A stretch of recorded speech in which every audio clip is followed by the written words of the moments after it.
మనందరి జగద్గురు బ్రహ్మర్షి పితామహ పత్రిజీ గారికి, పత్రి మేడంకి మనందరి తరఫున ప్రేమాభివందనాలు తెలుపుకుందాము. ఇక్కడికి విచ్చేసిన ఆత్మ బంధువులందరూ కూడా ఎంత దూరం నుంచో వచ్చారు. ఎన్నో ఇక్కడ ఎలాంటి సౌకర్యాలు లేకపోయినా అందరూ చాలా హ్యాపీగా ఉందని ఫీల్ అయ్యి తెల్లవారుజామున 5 గంటలకి ఇక్కడికి వచ్చారంటే చాలా సంతోషం అనిపించింది. ఎందుకంటే మనకు రూమ్స్ ఎక్కడెక్కడో ఇచ్చారు, అందరూ ఇక్కడికి వచ్చారంటే చాలా సంతోషం వేసింది. ఎందుకంటే మనందరం కూడా ఈ విశ్వాన్ని కాపాడటానికి ఆ మహానుభావుడు చేసిన పని మనందరినీ ఒక దగ్గర కలిపారు.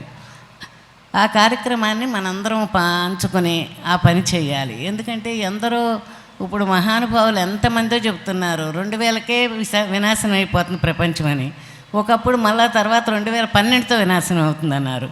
ఇదంతా ఏది వినాశనం అవ్వకుండా ఈ ధ్యానంతో ఇదంతా కూడా మళ్ళా సత్యయుగం ఇదే భూమి మీద ఇలాగే ఉంటుందని నిరూపించిన వ్యక్తి ఆ మహానుభావుడు బ్రహ్మర్షి పితామహ పత్రిజీ.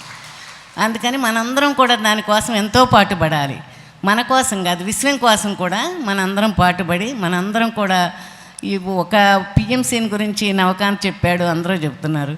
దీంతోపాటు మనందరం కూడా ప్రతి పక్క వాళ్ళని మనందరినీ కూడా ఈ ధ్యానం చేయమని చెప్పి ఈ విశ్వాన్ని మొత్తం కాపాడుకునే బాధ్యత మనది.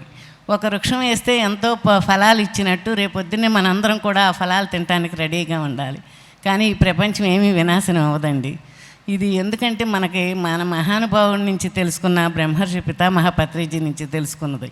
ఇప్పుడు ఎన్నో ఆశ్రమాలు ఉన్నాయి, ఎంతోమంది గురువులు ఉన్నారు. అందరూ కూడా 31తో మొత్తం పోతుందని చెప్తున్నారు వింటున్నాం. కానీ ఏది అవ్వదు, మనం ఏమీ అవ్వక్కర్లా.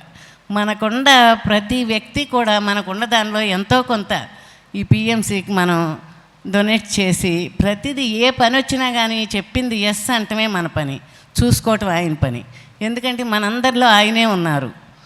మామూలుగా ఆయన ఎక్కడికి వెళ్ళలేదు, ఇక్కడే ఉన్నారు మనందరిలో.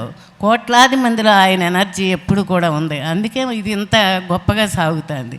అందుకని మీరందరూ కూడా వచ్చిన వాళ్ళు కాదు, ఈ వినేవాళ్ళు, పిఎంసీ చూసి వినేవాళ్ళు అందరూ కూడా ప్రతి వాళ్ళు ఈ పిఎంసీ ట్రస్ట్కి ఎవరి వంతు వాళ్ళు బాధ్యత పంచుకుని ఈ అవకాశం 800 కోట్ల మంది ఉన్నారు ప్రపంచంలో. ఇది మనకే వచ్చింది ఇంత అదృష్టం. ఎన్ని జన్మల నుంచి పుణ్యం చేసుకున్నామో ఈ అదృష్టం మనకు వచ్చింది. దీన్ని మనందరం కాపాడుకుని మనం దీన్ని చక్కగా ఎంతో గొప్పగా వైభవంగా దీన్ని తీసుకురావాలని కోరుకుంటున్నాను. మొన్న మనకు షిరిడీలో జరిగిన ధ్యాన అంబాసిడర్స్ మీటింగ్కి ఏమైందంటే, మనకు తెలిసిన వాళ్ళు ఒకళ్ళు వస్తా మా చెల్లిని కూడా తీసుకురావచ్చా అంటే తీసుకురావచ్చు అన్నాను. అని అంటే ఆ పాప, అబ్బా నాకు ఇష్టం ఉండదు ఇలాంటి, నేను పూజలు చేసుకుంటా కానీ ధ్యానాలు అంటే నాకు ఇష్టం ఉండదు అందట. అంటే కాదులే నాకు తోడు రమ్మందట. నేను చెప్పానని తోడు వచ్చారనమాట. ఆమె వచ్చి అక్కడ నేను రూపాయి ఇవ్వాలంటే ఇవ్వను, అలా అయితేనే నువ్వేమైనా ఖర్చు పెట్టుకుంటే పెట్టుకో, నేనైతే రూపాయి ఇవ్వనని చెప్పిందట. ఇక్కడికి వచ్చి అందరూ మాట్లాడాక ఈ ఎనర్జీతో బాలకృష్ణ సార్ మాట్లాడిన మాటలు ఆమెకు చాలా నచ్చినాయట. అప్పుడు నేను అంబాసిడర్గా అవుతాను అక్క అని చెప్పి నా దగ్గరకు వచ్చింది. అది కాక మళ్ళా జ్ఞానదాత సుఖీభావకి ప్రతి నెల నేను 1000 రూపాయలు వేస్తాను, నా బ్యాంకు నుంచే వెళ్ళిపోవాలి అవి అని చెప్పిందట. అదే మళ్ళీ వచ్చిన తర్వాత నాకు బాలకృష్ణ సార్ చెప్పిన మాటలు చాలా నచ్చినాయి అక్క, అసలు నేను ఇక్కడికి రావటమే ఇష్టం లేదు, వచ్చిన తర్వాత ఈ ఎనర్జీ అంటే ఏంటో అప్పుడు దాకా నాకు తెలియదు, మీరు ఎనర్జీ అంటే ఏదో పిచ్చోళ్ళు అలాగే వాగుతున్నారులే అనుకున్నాను, కానీ ఇది మాత్రం చాలా ఈ ఎనర్జీ ఉంది ఇక్కడ అని చెప్పి అని అందనమాట.